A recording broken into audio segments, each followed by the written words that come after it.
La maîtresse qui criait. Je vais vous raconter quelque chose qui m'est vraiment arrivé quand j'étais en CM1. J'avais une maîtresse, mais pas une gentille maîtresse. Non, c'était une maîtresse qui criait tout le temps. Elle criait sur toute la classe, même quand on n'avait rien fait. Et surtout, elle criait encore plus fort quand quelqu'un allait au tableau et ne comprenait pas l'exercice. Au lieu d'écouter, elle criait et ça faisait peur à tout le monde. Un jour, c'est tombé sur moi. Je suis passé au tableau et je ne comprenais rien à l'exercice. J'ai essayé de réfléchir, mais c'était trop compliqué. Et là, elle a crié sur moi très fort. Devant toute la classe, j'avais tellement honte.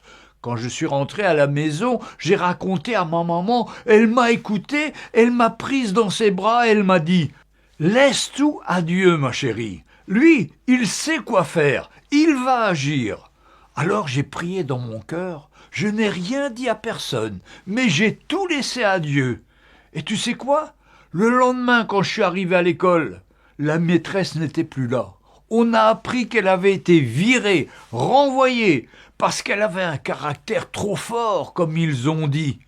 Mais j'ai juste souri dans mon cœur, parce que je savais que Dieu avait entendu ma prière et qu'il avait agi.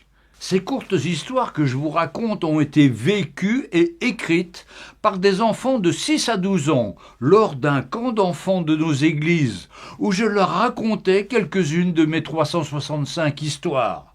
Dans ce camp, tous les enfants désiraient écrire leur propre histoire et ont donné comme titre de ce recueil « Les histoires incroyables du camp 2025 ».